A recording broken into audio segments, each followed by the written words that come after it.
Une première matinée à Bantienne.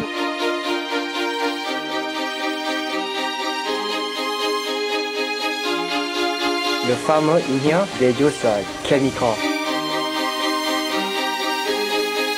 Alors nous voilà arrivés à Phnom Penh, la capitale du Cambodge.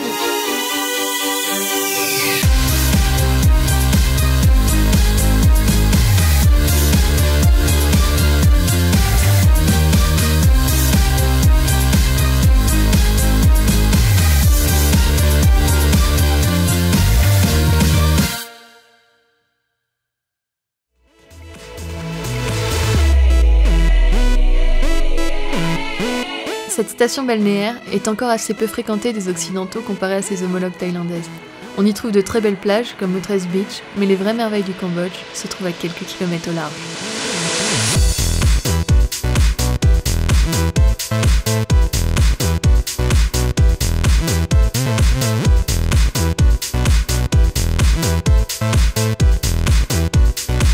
Bon, on n'est pas resté à Sihanoukville longtemps finalement. Là on est sur l'île qui est en face de Sihanoukville, à 25 km de la côte, qui s'appelle Koh Rong. Donc l'île fait quand même 78 km² et il y a quand même 43 km de plage.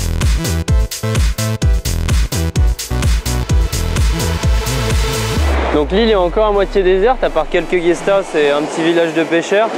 En fait, c'est l'île qui a servi de lieu de tournage à Koh Lanta en 2012. Et Koh Lanta, ils n'ont pas déconné quand ils l'ont tourné ici. Il y a quand même 3 sortes de cobras, dont le cobra noir, le cobra royal. Et on trouve aussi des pitons. On nous a raconté que l'hôtel où on a dormi hier, qui sont des petits bungalows perdus au milieu de la jungle. Il y a 5 mois, il y a une fille qui s'est fait piquer, elle est encore à l'hosto.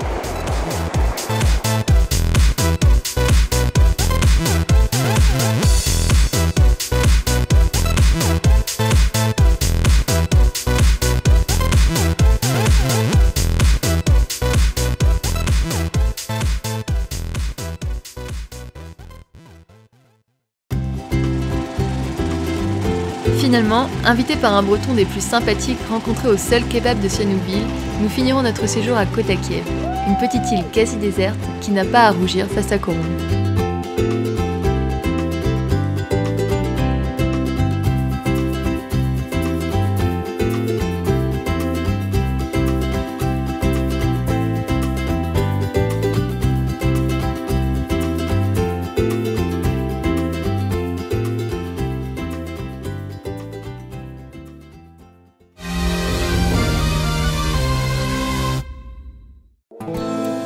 Pour notre prochaine destination, on reste au Cambodge, mais fini l'eau turquoise à 28 degrés et les après-midi à la plage.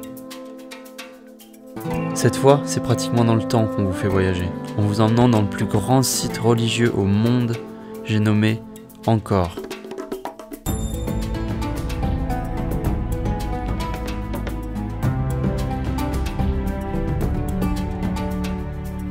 Alors derrière moi se dresse la pièce maîtresse du plus grand site religieux au monde, puisqu'aujourd'hui on est à Angkor, et plus particulièrement au temple d'Angkor Wat, qui est entouré de centaines d'autres temples répartis sur près de 400 km².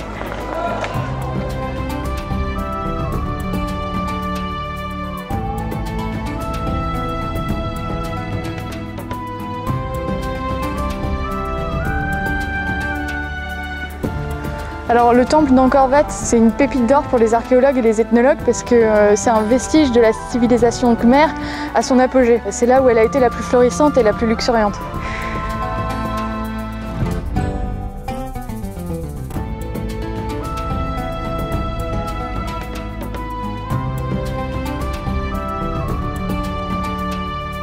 Alors avant Suryavarman II, l'empereur qui a fait construire Angkor Wat, les empereurs khmers qui se sont succédés avaient tendance à tout démolir et à reconstruire quelque chose de nouveau à leur image. Mais devant la splendeur de l'édifice, en fait ils ont construit de nombreux temples tout autour, qui a fait le grand et le gigantesque site d'Angkor.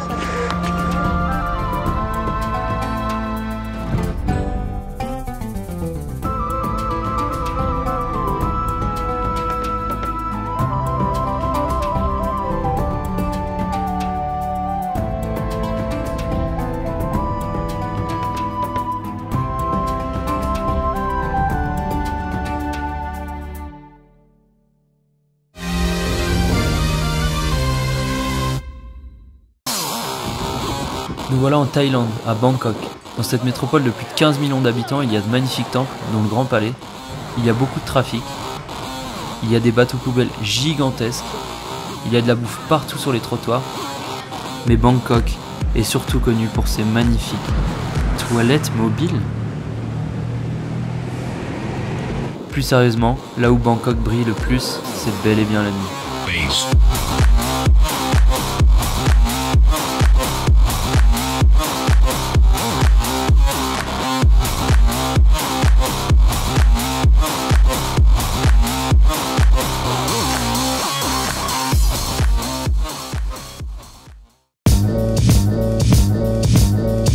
La Thaïlande est très connue pour ses nombreuses destinations balnéaires. Nous, on choisit de se diriger vers la côte au sud-ouest, dans la mer d'Andaman, à Krabi. On trouve ici des reliefs un peu similaires à ceux qu'on avait pu observer au Laos. Avec la mer en plus, ça donne des paysages à couper le souffle. Mais l'attrait principal du coin sont les nombreuses îles qui peuplent la région de Krabi.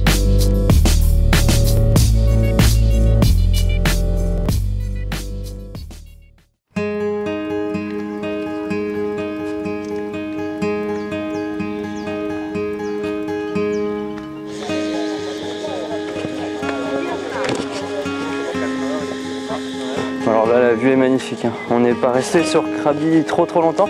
On a pris la même option qu'avec Sihanoukville qui était d'aller sur les îles. Et là on est à Koh Phi Phi.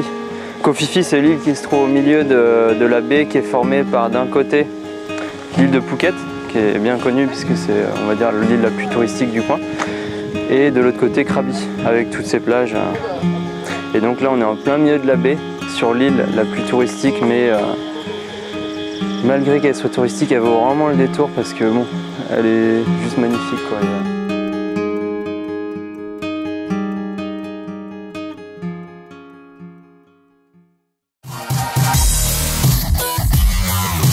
En Thaïlande, ils savent faire la fête.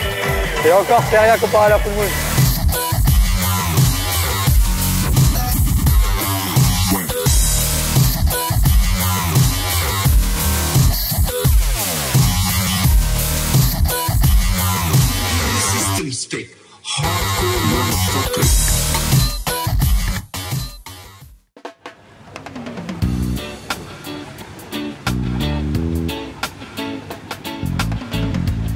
Le meilleur moyen d'apprécier Koh Phi Phi et ses alentours, c'est définitivement de s'acheter un tour en bateau à la journée. C'est au matin qu'on commence le nôtre en se dirigeant vers Phi Phi Lay, ce magnifique cadre qui avait servi de lieu de tournage au film La Plage.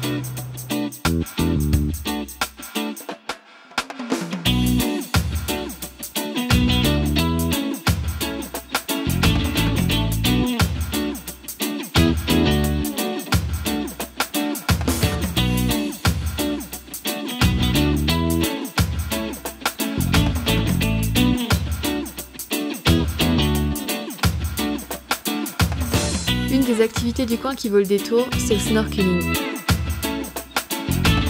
Ici, la mer regorge de poissons colorés et que ce soit sur la plage ou plus au large, il est facile et ô combien agréable d'admirer la vie aquatique.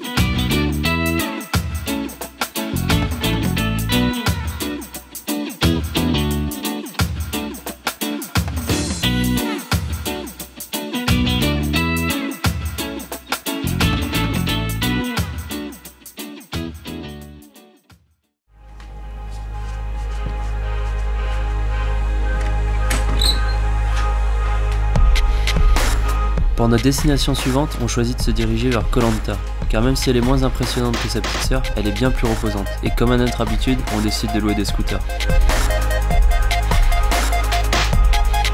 C'est tellement sympa de se balader en scoot ici, les routes sont sinueuses, les descentes et montées s'enchaînent, et les paysages sont magnifiques, donc si vous venez ici, n'hésitez pas à louer un scoot, c'est pas cher, et c'est super agréable.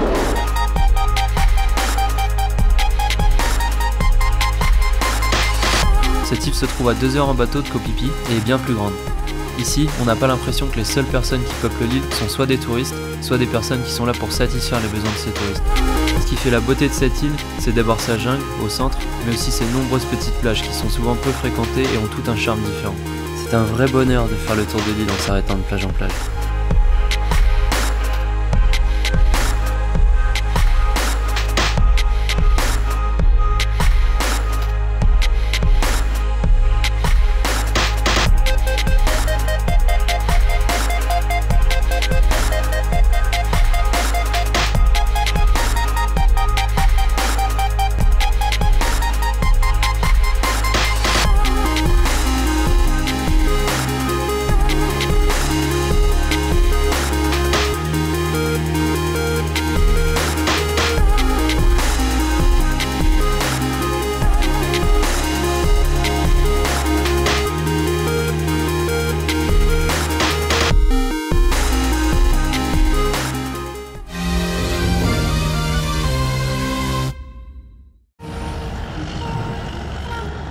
Maintenant, il est temps de quitter la Thaïlande pour aller en Malaisie. Mais cette fois, on décide de ne pas passer la frontière en bus comme les autres fois, mais plutôt avec un hors-bord 3x225 chevaux, ce qui est définitivement le passage de frontière le plus fun qu'on aura fait.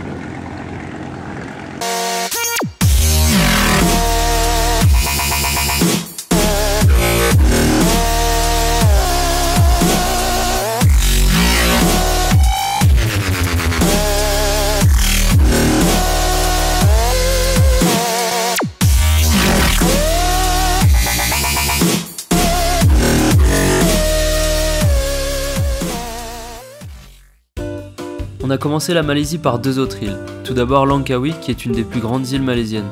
Elle est connue pour être une zone détaxée. Le problème, c'est qu'on est arrivé ici en pleine période de vacances asiatiques. L'île étant très fréquentée à ce moment-là, tout était plus cher. Notre deuxième étape malaisienne est connue pour être un paradis sur terre, les îles Perhentian.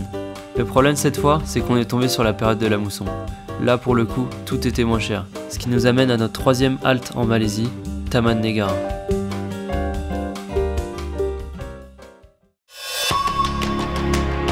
Taman Negara signifie parc national en malais. Il renferme une énorme forêt tropicale considérée comme la plus vieille au monde. Beaucoup de touristes viennent ici pour visiter le parc en tour organisé. Mais nous, pour éviter la foule et des circuits stéréotypés, on décide de s'attaquer à l'ascension du Gunung Tahan. Gunung veut dire mont, tandis que Tahan signifie endurer. C'est le sommet de la péninsule malaisienne. C'est après avoir plus ou moins dormi 2 heures dans un minivan et 3 heures dans une tente que nous commençons notre aventure. L'objectif ? Arriver à bout des 2187 mètres du mont en 4 jours en marchant plus de 64 km aller-retour à travers la jungle.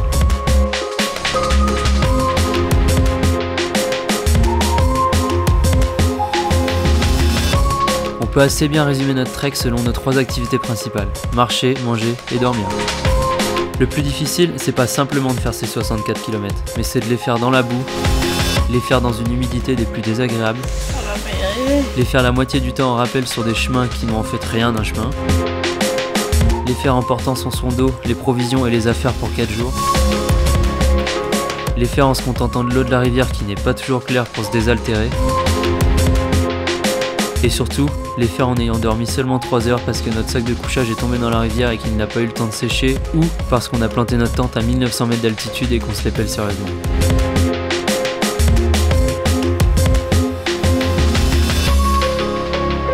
En tout cas, ce mont porte bien son nom. Et à la fin, s'il y a une chose sur laquelle on était tous d'accord, c'est que ce fut l'épreuve la plus difficile qu'on ait eu à traverser, autant sur le plan physique que mental. Mais bon, comme on dit, tout ce qui nous tue pas nous rend plus forts.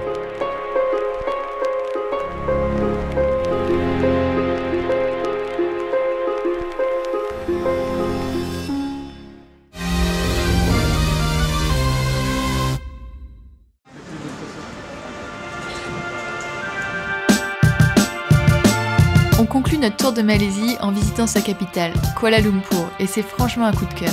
Cette ville est agréable, moderne et beaucoup plus cosmopolite que les autres que nous avons eu l'occasion de visiter.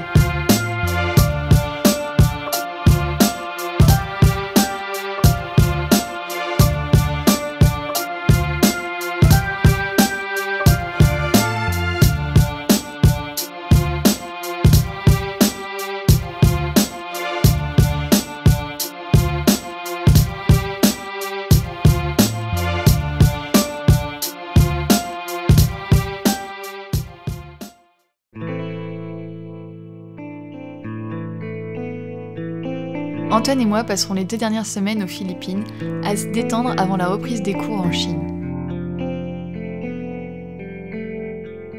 Toutes les bonnes choses ont une fin et c'est avec des milliers de souvenirs plein la tête que s'achève ce road trip de 2 mois en Asie du Sud-Est.